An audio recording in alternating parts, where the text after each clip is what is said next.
কেননা যেভাবে আমাদের লোকরা ওপার বাংলা থেকে এসেছিল তাদের একটা স্বাভাবিক জিনিস, ভিটে মাটি ছেড়ে তারা এসছে, স্বাভাবিক তাদের মনের ভিতরে একটা আশা জেগেছিল যে আমরা হয়তো ভোটার কার্ড, আধার কার্ড, প্যান কার্ড থাকা সত্ত্বেও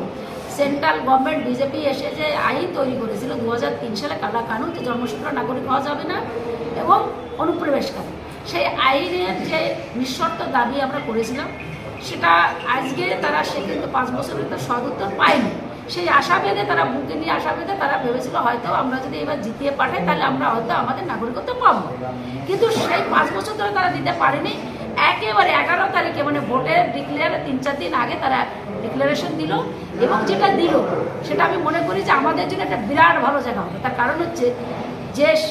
যে মানুষগুলো আজকে Aadhaar card, voter card, PAN card সব কিছু তাদের আছে, তাদের বেনাগরিক করার যে চক্রান্ত বিজেপি গভর্নমেন্ট করেছে, আজকে বিজেপিরই সব থেকে ভালো করে বুঝছে যে তাদের জন্য কতটা ক্ষতি করেছে।